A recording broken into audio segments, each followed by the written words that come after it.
God. Hello, YouTube people. Welcome. I am Jess. I am the Lightheart Alchemist. Today I'm going to talk about letting go. Potentially the most important video that I'm making on this channel. I'm gonna try and make it not too long. I've got like 3 pages of notes here, so hopefully this isn't ridiculously long. Okay, here we go. Letting go. It's usually comes down to emotions and your perception of things and how you feel about, or like where your emotions are coming from. Anger is a big one. Usually anger is going to be like a defense mechanism that is covering up some underlying other emotion that is a bit more vulnerable to deal with, like hurt or sadness. One thing I do want to say, I think a lot of the healing journey comes down to putting distance between your emotions and your actions. So learning to observe rather than react. Don't let your anger put you into a state of aggression. That's never good. Your emotions should be a guide to your decision-making process, but don't act out of your emotions, because that usually doesn't go well. When you're emotionally activated, your cognitive thinking skills aren't so good. So it's really not the time to be like making decisions. Wait until you've simmered down a little bit, and then, you know, let that emotion guide what you're gonna do after that. So,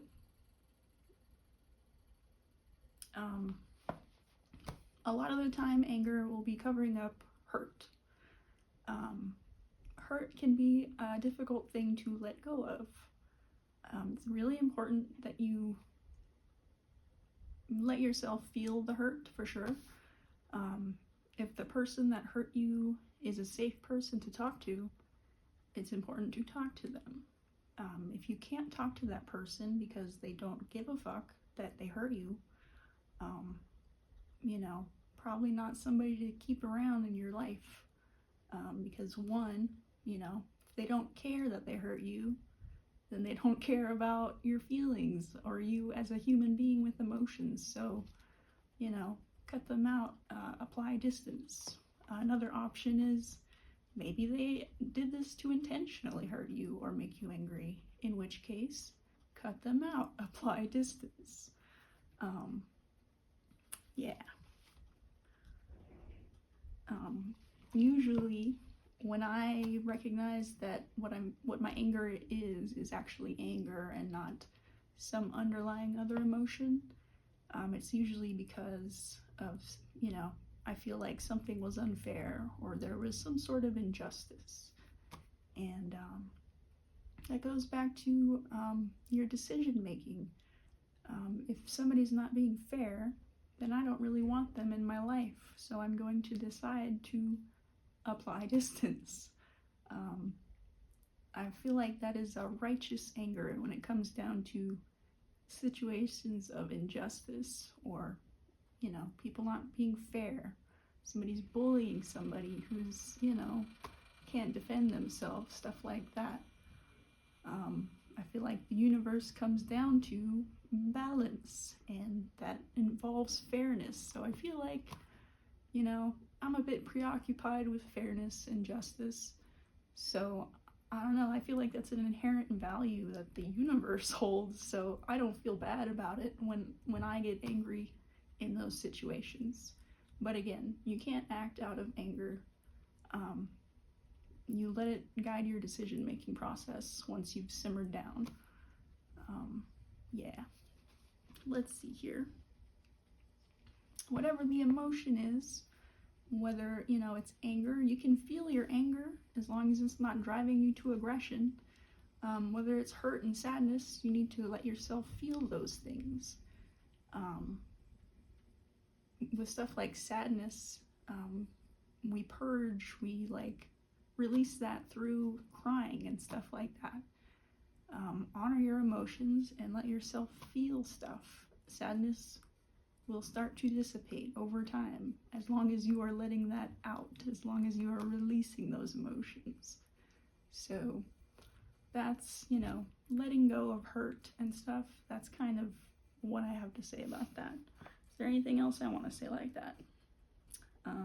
Let yourself cry when it comes up.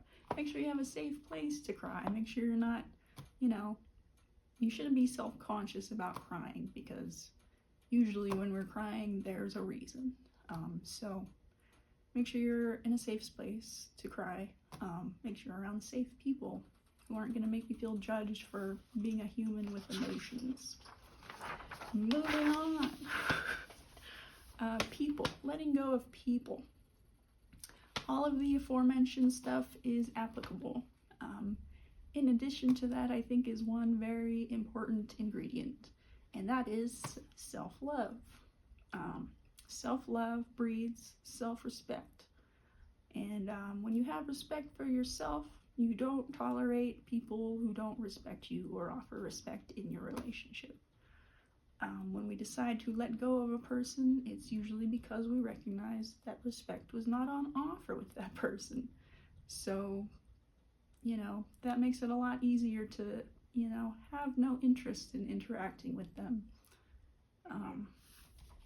Blah, blah, blah. Yeah. They're not worth your time or energy. You might have moments of nostalgia where you're like remembering good times, like, oh, we had lots of fun. But then it's usually like immediately, oh, but also they were talking shit behind my back, and I just don't really care. And you shrug and you're gonna move on with your day. It hurts less when you realize that people had no respect for you. So, their opinion matters a lot less, and it's easier to let go of them.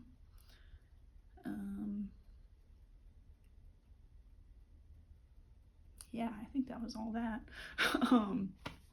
And then the last one I have here, I'm sure there are other things that people need help letting go of, but these are all I came up with this morning. So the last one is letting go of the need to be right.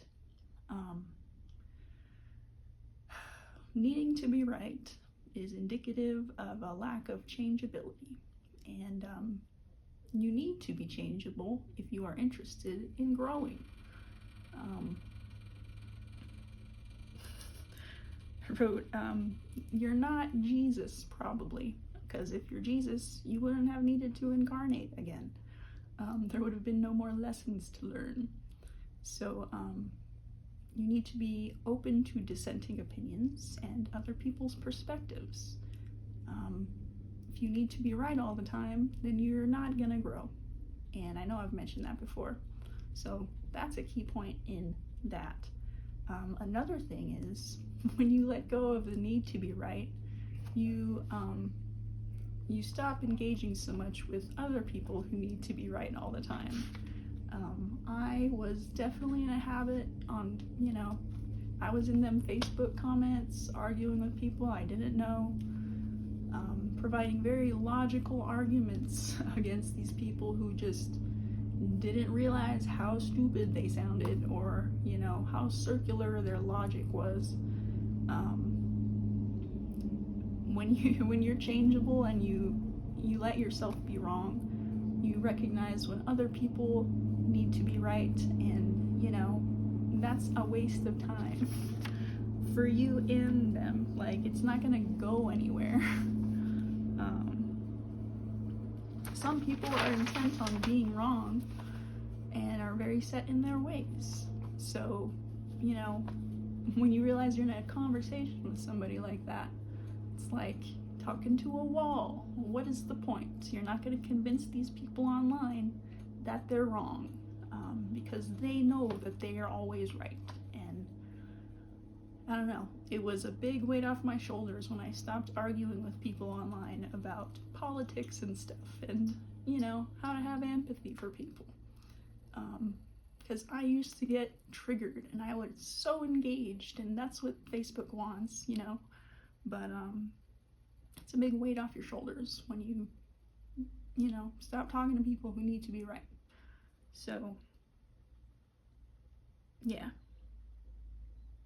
you just start letting people be wrong. Being changeable makes it easier to recognize when other people aren't changeable, and you know, what's the point in engaging with those people? You know, I tend to focus on having people around me who are interested in growth, and if you are right all the time, then you must be Jesus. You're not right all the time, just accept that. So yeah, letting go of need to be right. Notes, blah blah blah. I think that's it for today. If there are any other things that you think you need help letting go of, please let me know, because these are all I came up with for today. And I'm here to help. I want to help. I like to help. So yeah, I hope this helps. You guys have a good day. Be good and be good at it. And I will see you for the next one.